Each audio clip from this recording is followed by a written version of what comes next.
Hey, welcome back to Matt's Garage DIY. Today we're going to take a look at the Remington 1100.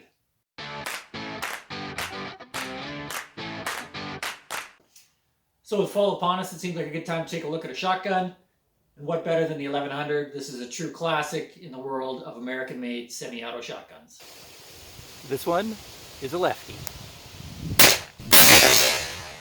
So the 1100 was first produced in 1963, replacing the Model 58 and 878 for a gas-operated semi-auto shotgun. In the mid-80s, they did make a sort of less expensive version sold at Target, Kmart, Walmart called the Sportsman 12 Auto. Used birch for the stock and didn't have kind of some of the nice sort of metal work on it. But apart from that, basically the identical gun, all parts are interchangeable, and as far as the disassembly, etc., that will all be exactly the same. With any firearm, before you start working on it, you want to make sure that it is unloaded and safe.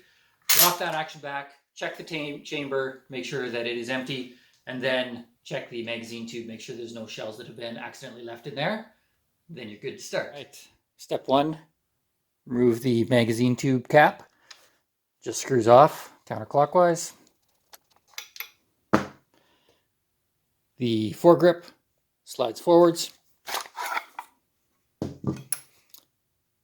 Now the barrel also slides forwards.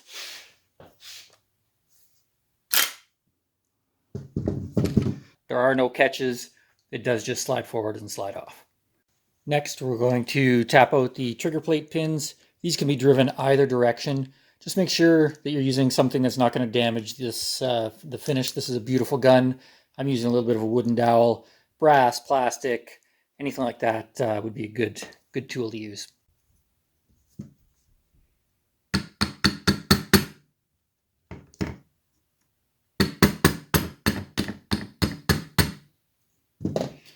Actually, before I go any further, the action is supposed to be closed.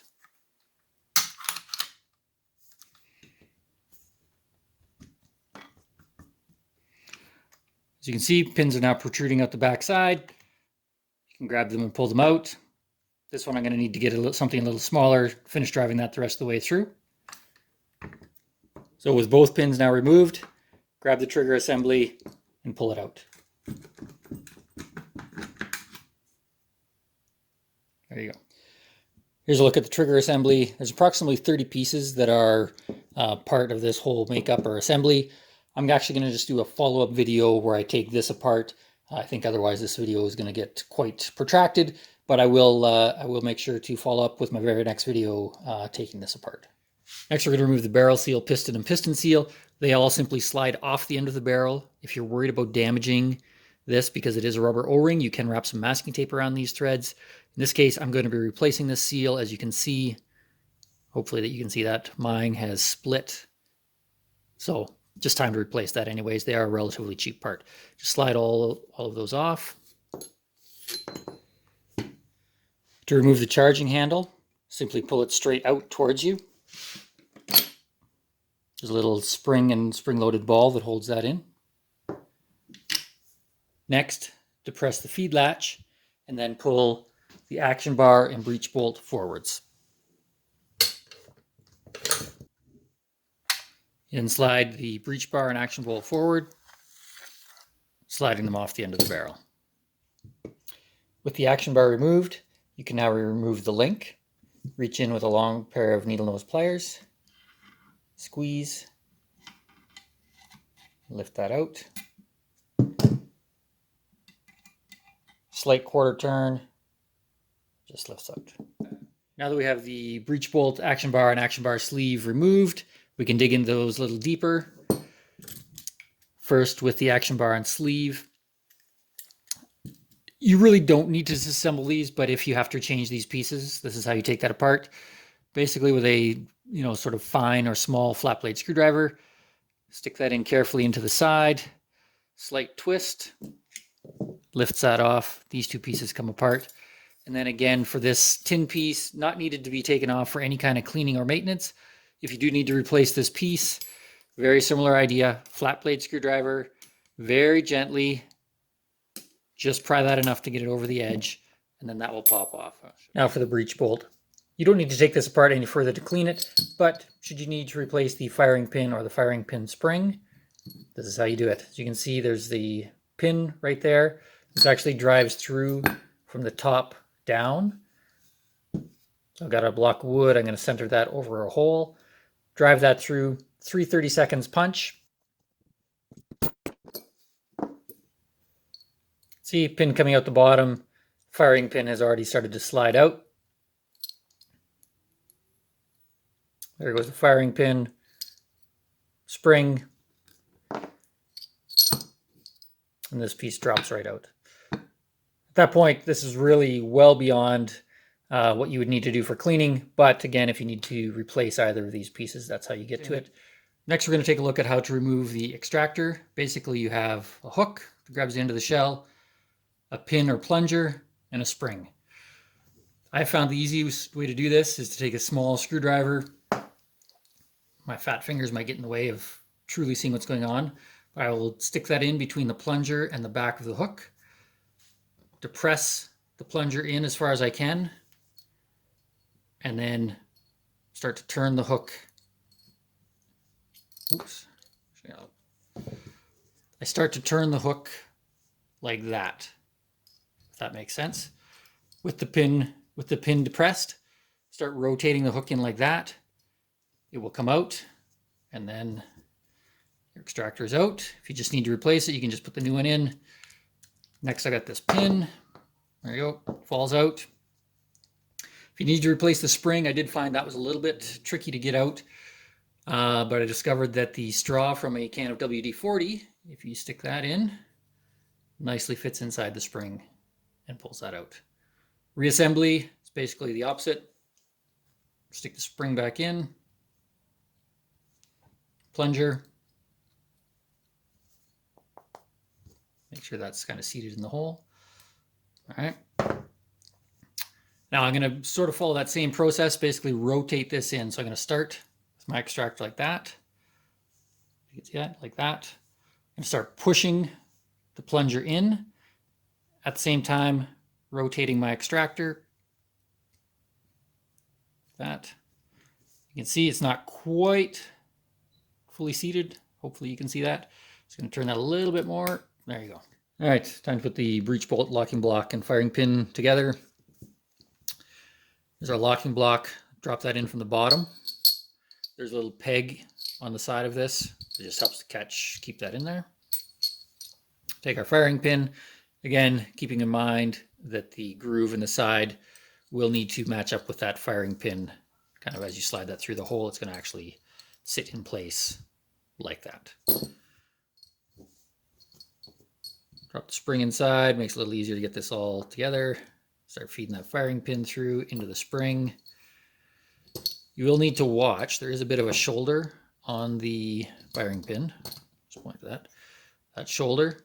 You may need to sort of move this locking block just to get that shoulder past. And then you can just finish pushing your firing pin all the way through. There we go. So assembly is all together. I do need to drive this pin back in now. Just put this on my little block and push that firing pin in.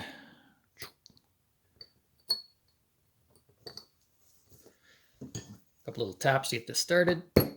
Okay, it's far enough that it is holding the firing pin now, and I can, if I push on the end of this, I can see that firing pin is moving freely. Again, you want to make sure that that pin is sunk down below this surface. So I'm going to drive that down in there. I'm just using my little wooden punch again. Set that on there. Couple taps. There we go. Nice, done. Back together. Now for the magazine tube. As you can see, plug in the end. This is actually just a friction fit. You can see there's that little slit. It's actually a round that's larger than the barrel, so there's a bit of just spring tension on that. So I just take a small flat blade screwdriver, just kind of very carefully kind of work my way around. I don't want to damage this or defate or kind of deform that, so just I'm going to slowly pop that out. You will want to make sure you keep a finger over the end as that starts to get close to the end, because that is obviously, as I said, under spring pressure. But there you go.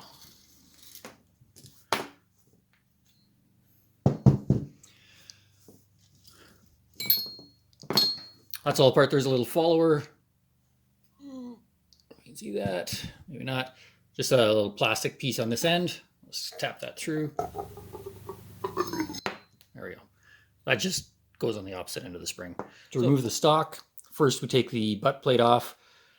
This may vary in appearance depending on which model you have. This one has sort of a buffer pad kind of built into it. Some will just have the solid plastic piece. Regardless, Phillips screwdriver and screw that off.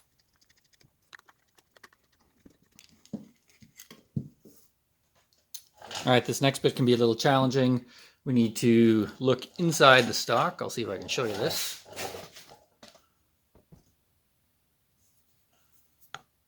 There you go. So that is the buttstock bolt. There is a special socket that you can order from Brownells. I haven't been able to find any sort of readily available in Canada, so kind of devised my own tool to get that out. Potentially you can use a flat blade screwdriver. I didn't find that it would grip well enough for me to get that out without damaging the bolt. So I'll show you what I did. I took an old spade bit, flattened off the biting edge or the cutting edge, shortened the point. I did have to narrow this a little bit. The advantage of doing this rather than just a flat blade screwdriver is that by having this point in the middle, that does help to keep your, whatever you're using to turn this screwdriver per se, centered on the buttstock bolt. So I did that. I used it in an impact driver, giving it a little bit of sort of a shock to break that free. Worked great.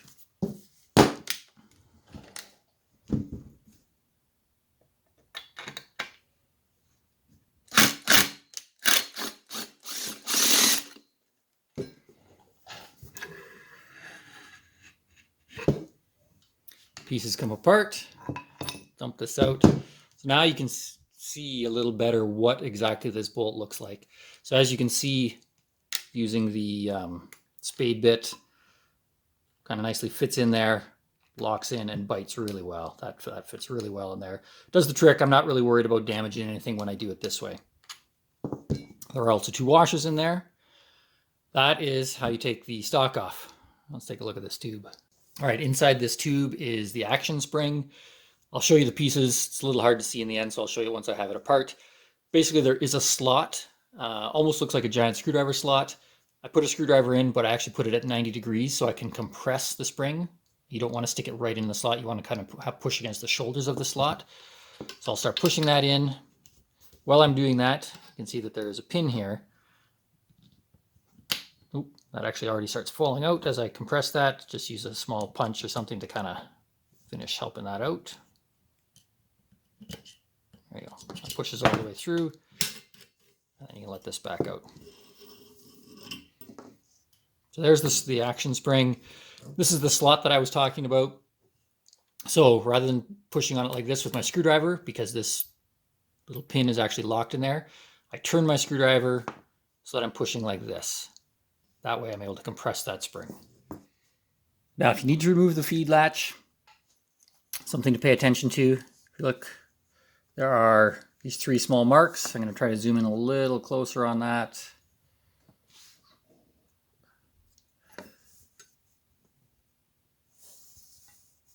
There you go. Yeah, you can just see it there. All right, so there are 2 small dimples in the receiver.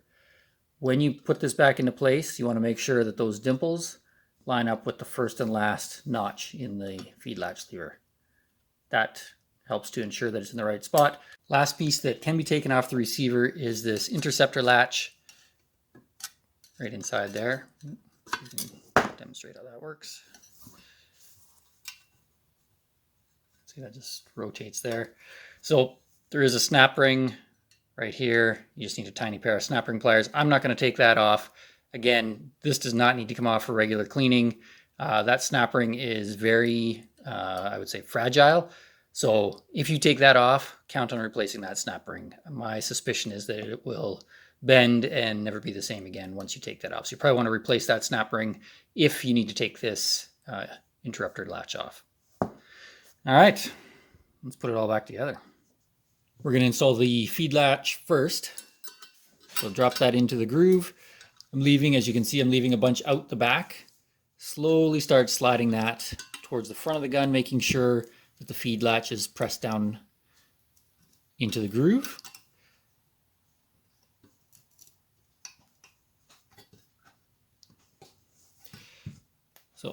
Try to zoom in and give you a little better view of that there. So as you can see, there's the little dimple mark I was talking about earlier. Here's the notch that needs to line up with that. This is now staying in place. It started to, the tension has started to hold it there. So what I'm going to do is lightly tap on the back, continuing to drive the feed latch towards the front of the gun until the mark and the notch line up. Okay.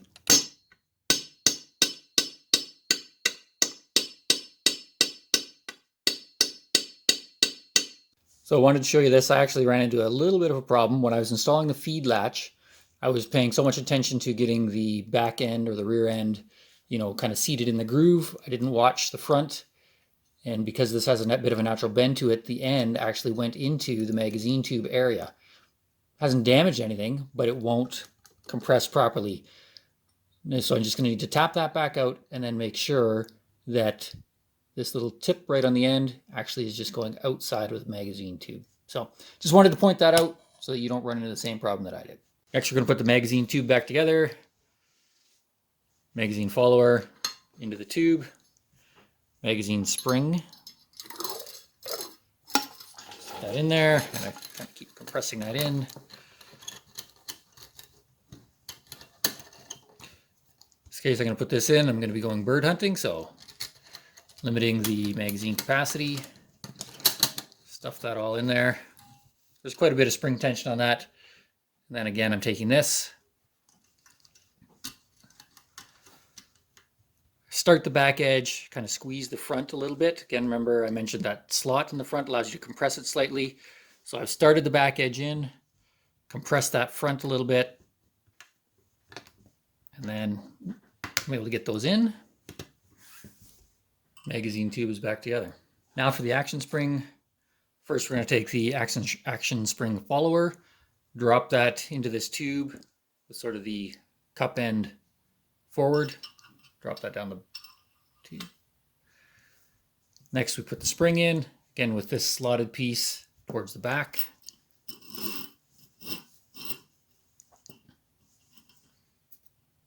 This part can get a little tricky. I now need to finish compressing the spring, making sure that this slot lines up with this hole. So I'm going to just compress that with my hand first off. As you get close, kind of final check. Yep, everything's looking good. I'm going to push that in. Hold that with my fingertip. And we're actually going to use the end of a punch, sort of the fat or large end of a punch. So as I look in, I don't know if you can see that, looks like this is going to line up or is very close to lining up. Drop that pin in. May need to kind of wiggle things back and forth a little bit. So this pin, if I show you the upside, see how it's not quite set. So you just want to add a little bit more tension. There you go. A little bit of fine adjustment. Make sure that the pin is equal on both sides. Action spring is installed. All right, we're going to put the buttstock back together. So first off, bearing plate, slide that over. Next, slide the stock on. Now we have these three pieces. Flat washer in first, locking washer next, buttstock nut last. Basically dropping them in the hole. Make sure you're going to have to kind of fool around with a screwdriver to just kind of get them. It's a very tight fit, so you'll have to fool around with that screwdriver just to kind of get everything to fall in or drop in correctly. All right, that's in. I'm going to start turning this with a flat blade screwdriver, basically as far as I can until I feel like it's going to slip, and then I will go back to using the spade bit tool that I made. This is a fine thread, so it takes a lot of turning.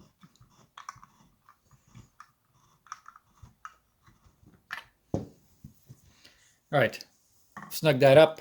Going to finish this off with the spade bit.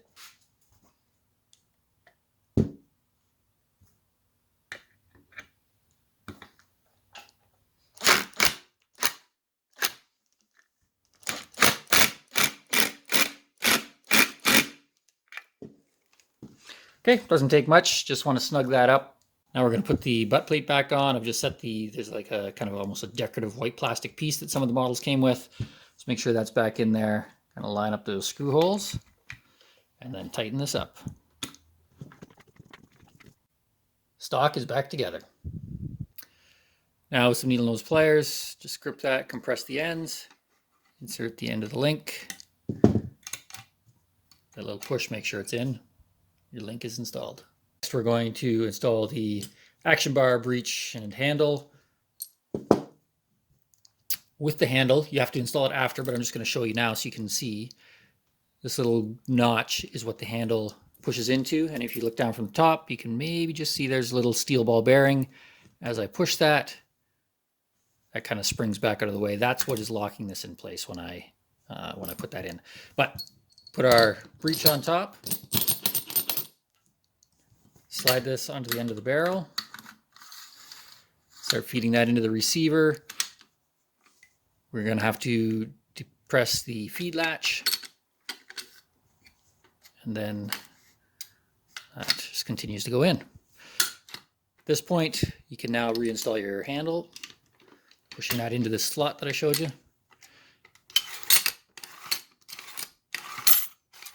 And you can double check that function. Now for the trigger assembly, slide that back in.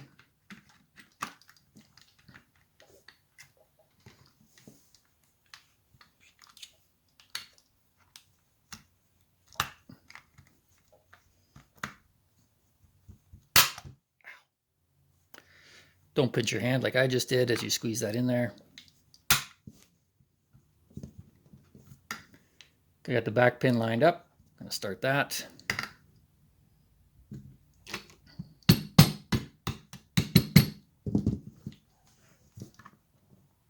Slight adjustment, and then the front pin goes in.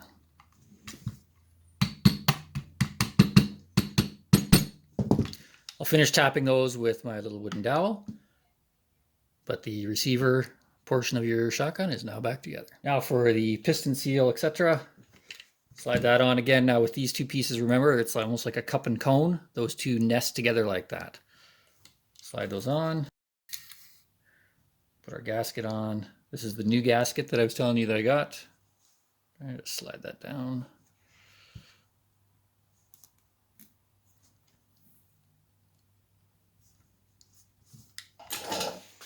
Barrel slides back on.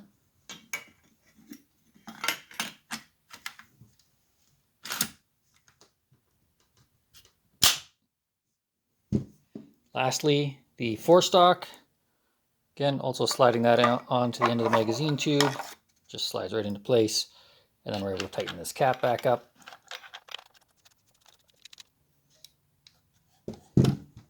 All right, so reassembly is complete. You just want to cycle that action a couple times, make sure everything is functioning properly.